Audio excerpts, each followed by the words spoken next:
জলের বোতলে বুঝুকে মারলে বুঝু বলছে এটা পাম্পটা কি করতে পারে না, পাম্প ভরে দাও নাহলে দেখাচ্ছি মজা। বুঝু বলছিল মা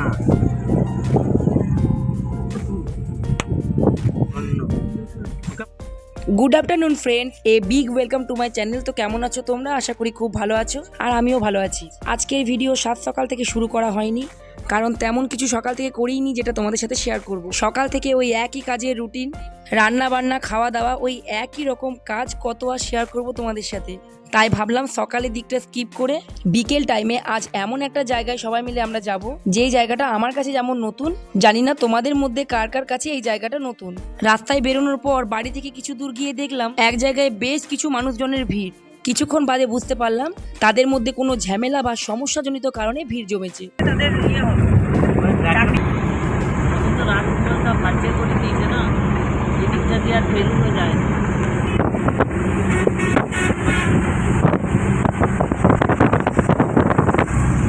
বাড়ি থেকে প্রায় অনেকটা দূরই আমরা চলে এসেছি, বলতে পারো সিটি সেন্টারে একদম কাছাকাছি জায়গায় এসে গেছি। সিটি সেন্টার পেরোলেই ব্যানাচিতি, আর ব্যানাচিতি পেরোলেই গোপাল মাঠ, যেখানে আজকে আমাদের গন্তব্যস্থল। নিয়ে যাবো তো, ব্যাগ নিয়ে যাবো, ট্রলিটা জলের জুতোটা কি গাড়ির মধ্যে খুলবো?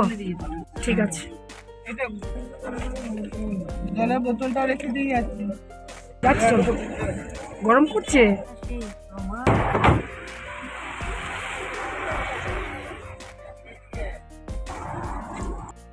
ফাইনালি আমরা এসে গেছি গোপাল মাঠে। এই জায়গাটা আমার কাছে নতুন না, এর আগে আমি অনেকবার গোপাল মাঠ এসেছি। নতুন হলো আমার কাছে এখানে প্রতিষ্ঠিতই শিবশক্তি ধাম, যেখানে আমি প্রথমবার আজকে এলাম। তোমরা যারা যারা আমার ভিডিওটা দেখছো বা দেখবে, অবশ্যই আমাকে কমেন্ট করে জানাবে যে কারা কারা এই শিবশক্তি ধামে এসেছো। যখন থেকে এই মন্দিরটা প্রতিষ্ঠিত হয়েছে, মনের মধ্যে একটা দারুণ এক্সাইটমেন্ট ছিল যে কবে এই মন্দিরে আসবো। তো সেই অনেক দিনের আশা আজ যেন পূর্ণ হলো। অনেকের মুখেই শুনেছিলাম এই জায়গাটা সম্পর্কে, এখানে এলে মন যেন তৃপ্তি পায়। আর সত্যি সত্যি যত মন্দিরে প্রবেশ করছি ততই মন তৃপ্তিতে ভরে উঠছিল।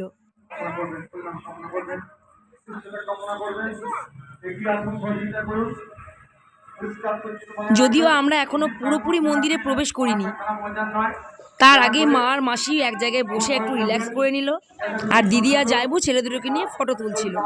আর সত্যি ফটো তোলার মতোই জায়গা ছিল, একদম ফ্লাইওভারের পাশেই মন্দিরটা ছিল।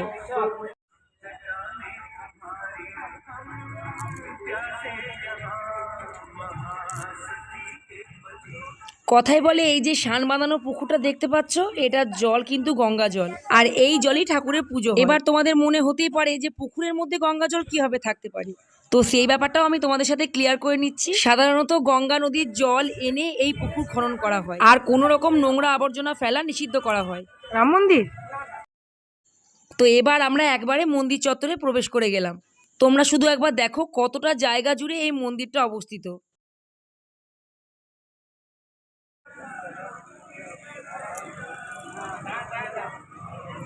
যেটা দিয়ে আমরা এন্ট্রি করলাম সেটা ছিল মন্দিরের ফ্রন্ট গেট। মন্দিরের পেছন দিকে যে আর একটা গেট ছিল, এটা হলো সেই গেটটা। গেটের ওই প্রান্তে যেন একটা পার্কের মতো জায়গা, যেখানে যেতে ইচ্ছা হলেও উপায় ছিল না, কারণ গেটে ঝুলছিল তালা। আমার মনে হয় ওইদিকে যাওয়া অ্যালাউ ছিল না, কেননা ওইদিকে মনে হচ্ছিল কিছু কাজও চলছিল। সে যাই হোক, এবার একবার সামনের দিকে তাকিয়ে দেখো মন্দিরের ফ্রন্ট পোর্শন।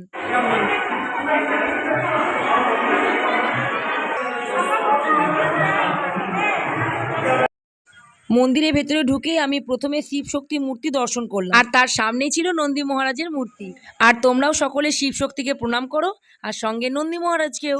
আর এবার আমি আস্তে আস্তে মন্দিরের ভেতরের পোর্শনটাও তোমাদের সাথে শেয়ার করব। এটা ছিল মন্দিরের উচ্চতা, যেটার হাইট বেশ অনেকটাই ছিল। ছেলে দুটোকে নিয়ে পর্ণা এক জায়গায় বসেছিল, আর ছেলেগুলো একদমই দুষ্টুমি করছিল না। মন্দির এসছো? কোন ঠাকুরের মন্দির এটা? শিব ঠাকুরের মন্দির? তাহলে বুঝেছে মেয়ে আমার, তুমি বুঝতে পারোনি এখনো?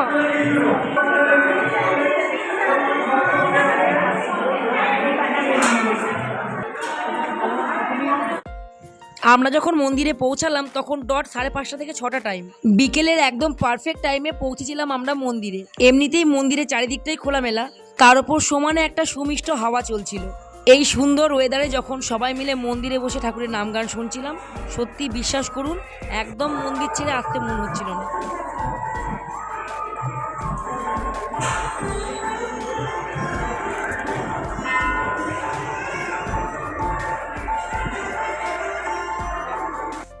সন্ধ্যের সময় যতটা এগিয়ে আসছিল একটার পর একটা মানুষের ভিড়ও বাড়ছিল, আর আমার মনে হয় প্রতিদিনই এই ভিড়টা একই রকমই হয়। আরতিরও সময় হয়ে আসছিল, তো ভাবলাম আজকে ঠাকুরের আরতিটা দেখেই যাব, সেই জন্য অপেক্ষায় রইলাম সবাই মিলে। মা যেহেতু নিচে বসতে পারে না, তার জন্য মা সিঁড়িতে বসেছিল।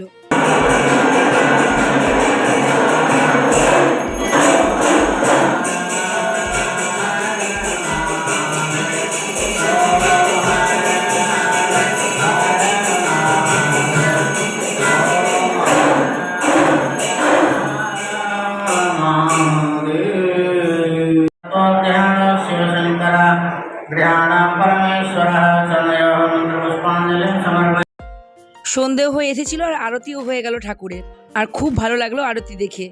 সন্ধে হওয়া মাত্রই মন্দিরের ভেতরে লাইটও জ্বালিয়ে দেওয়া হয়েছিল। এবার শুধু দেখো মন্দিরের ভেতরটা কেমন দেখাচ্ছে। তখনও বাইরে দিনের আলো বেশ ঝলমল করছিল, কিন্তু সন্ধ্যা সন্ধ্যা একটা আভা নেমে এসেছিল অবশ্যই। যেই রাস্তা দিয়ে আমরা মন্দিরে প্রবেশ করেছিলাম সেই রাস্তা দিয়েই সকলে নেমে গেলাম। মন্দির থেকে নেমে যাওয়ার মুহূর্তেও দিদি জায়বুরা সমানে ফটো তুলে যাচ্ছিল। এমনটা নয় যে আমি ফটো তুলিনি, জায়গাটা এতটাই সুন্দর ছিল। আর দিদিরা তো এই প্রথমবার এই মন্দির এসেছে, আবার কবে আসবে জানে না, তো সব কিছু একটা স্মৃতি সমেত এখান থেকে নিয়ে যাচ্ছিল। বাইরের থেকে লাইটটা জ্বলার পর এবার মন্দিরের লুকটা শুধু দেখো।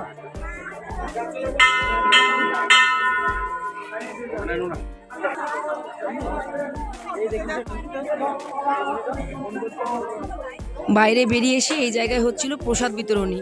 প্রসাদে ছিল সেদিন ক্ষীর, কোনো দিন আবার বোঁদে, লাড্ডু এরকম প্রসাদও ব্যবস্থা থাকে। বিশাল লম্বা লাইন ছিল প্রসাদে, তবে আমরা লাইনে দাঁড়াইনি। জামাইবাবু আর ভাই মা দাঁড়িয়েছিল, আমরা ওখান থেকে প্রসাদ ভাগ করে খেয়ে নিয়েছিলাম। আর একটু দূরে গিয়ে এটা ছিল মন্দিরের পুরো লুকটা। মাঝে মাঝে আবার ভেতরের লাইটটাও চেঞ্জ হচ্ছিল।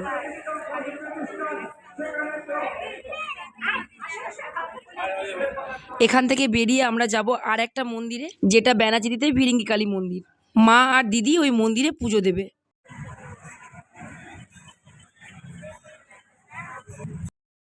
আষাঢ় শ্রাবণ মাসে বিকেলটা বেশ বড়, মনে হয় যেন বিকেলটা পেরোচ্ছে, যেটা শীতকালে একদমই বোঝা যায় না। জয় ভোলানাথ বলে আমরা মন্দির থেকে বেরিয়ে পড়লাম। দিদি জায়বু আমরা সকলে গাড়ির কাছে এসে ওয়েট করছিলাম, বাট পর্ণার মেয়েটা এখনো আসেনি। কিছুক্ষণ পর দেখি ম্যাডাম কাম্মার কাছে আবদার করে জেলি চকলেট কিনেছে। কি এটা?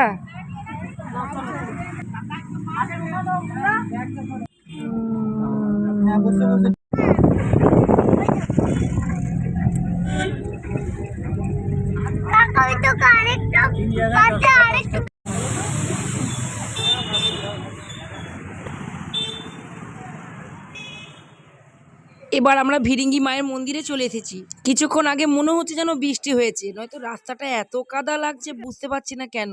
দিদি এখানে মাকে পুজো দেওয়ার জন্য পুজোর জিনিসপত্র কিনছিল। দোকান ব্যবস্থা সমস্ত কিছু মন্দিরের ভেতরেই ছিল। মন্দিরের ভেতরে ঢুকে দেখি চারিদিকেই অন্ধকার, মানে সন্ধ্যে থেকে রাত প্রায় নেমে এলো। আর এই যে মায়ের মন্দির, দিদি পুজোর সামগ্রী নিয়ে নিয়েছে। এবার আমরা সবাই মিলে মন্দিরের ভেতরে প্রবেশ করব। আর এদিকে মাও পুজোর জিনিসপত্র নিয়ে নিয়েছে। আর এখানে প্রতিদিনই প্রায় একটা না একটা বলি হয়েই থাকে, তাই এই খুঁটি 12 মাসই পোতা থাকে। কথিত আছে যে এই মা খুবই জাগ্রত, তাই মনের কিছু ইচ্ছা নিয়ে এই মায়ের কাছে এলে মা তাকে খালি হাতে ফেরাবে না।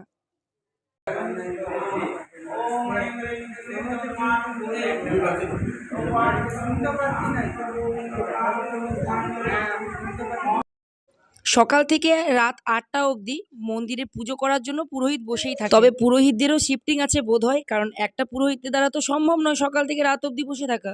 তবে কোনো মানুষ যদি এখানে পুজো দিতে আসে আর পুজো না দিয়ে বাড়ি ফিরে যাবে, সেটা হয় না। মন্দিরের চারপাশে অনেক বিখ্যাত মানুষের ছবি লাগানো ছিল, বলতে পারো গুরুদেব বা গুরুমা।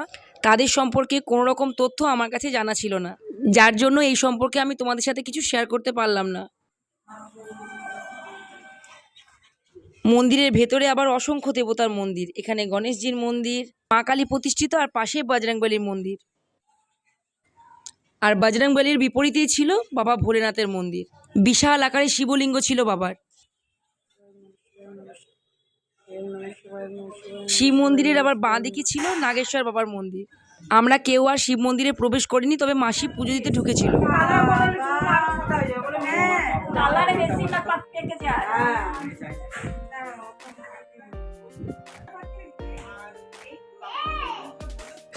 এই যে দিদিমাকে দেখতে পাচ্ছ, এনাদের বাড়ি আজকে আমরা এসেছি। এটা হচ্ছে মায়ের মাসি, মানে আমাদের মেজো দিদু। মেজো দিদুদের বাড়ি এই বেড়াচিটিতেই, একদম ভিরিঙ্গি কালী মায়ের মন্দিরের কাছেই।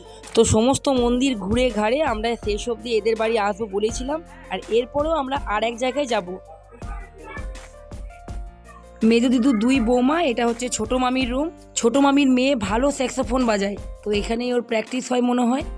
আমরা দেখি আমার ছেলেরা দেখে ভালো বাজায়, ভালো বাজায়, বাঁশিটাও বাজায় না।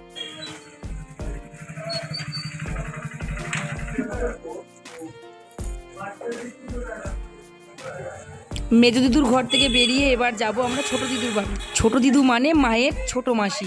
যদিও দিদু এখন আর বেঁচে নেই, তবে ওনার বাড়ি যখন যাচ্ছি তখন তো ওনার নাম তো বলতেই হবে। মায়ের দুই মাসি, মেজো দিদু আর ছোট দিদু, দুজনেই বেড়াতেই থাকে।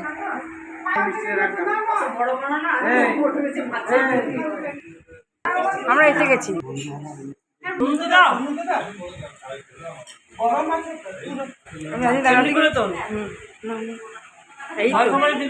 হ্যাঁ হ্যাঁ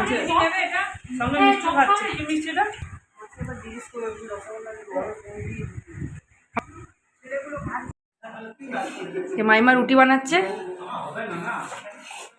এই মামি মামা ঘুগনি করেছে।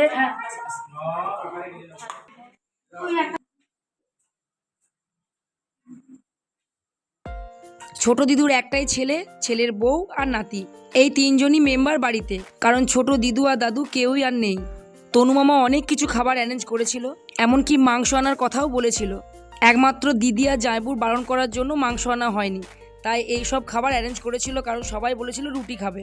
ঘুগনি, তড়কা, পনির এইসব হয়েছিল রুটির সাথে। খাবো তো দুটো মাত্র রুটি, এত কিছু দিয়ে খাওয়া যায়? এইটা তনু মামার ছেলে, মানে ছোট দিদুর একমাত্র নাতি।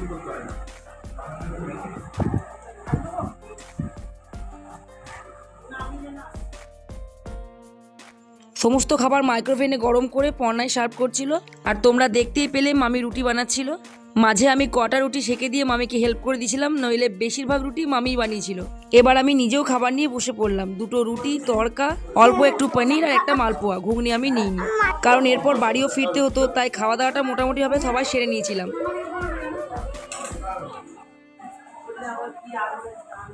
এবার দেখার পর ভিডিওগুলো দেখবো, মনটা ভালো খারাপ হয়ে যায় তখন। দিদি তুমি এতটা ঘুগনি খাচ্ছ, তুমি দুটো চপ খেয়েছো, বোধহয় তো দুটো রুটি খেতেই পারতে। এটাই ছিল দিদি সেদিন রাতের খাবার। রুটি তড়কা কিছু খাইনি, শুধু ঘুগনিটুকুই খেয়েছে। তবে তার আগে অবশ্যই আমরা সকলে মিলে একটা দুটো করে চপ খেলাম, আর চপগুলো কতটা বড় ছিল তোমরা দেখতেই পেলে। আর এদিকে মামি তখনও রুটি বানিয়েই চলেছে। এবার তোমাদেরকে ভালো করে মামির মুখটা দেখিয়ে দিই। পেছনে তনু মামা, এটা মামি, আর এটা মামির ছেলে। মা ভূত লিহাজ কিছু করে না। মাইমা আসছি গো। খুব সন্ধ্যেবেলাটা ভালোই কাটলো।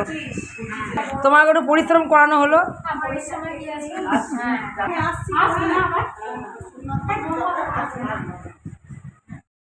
পরশুদিন দিদিরা বাড়ি ফিরে যাবে, তো সেই জন্য আজকে অনেকটা ঘোরাঘুরি হলো। তো আজকের ব্লগ এখান পর্যন্ত শেয়ার করলাম। ব্লগ পছন্দ হলে অবশ্যই একটি লাইক, শেয়ার, কমেন্ট আর সাবস্ক্রাইব করে চ্যানেলটিকে সাপোর্ট করবে। Good night.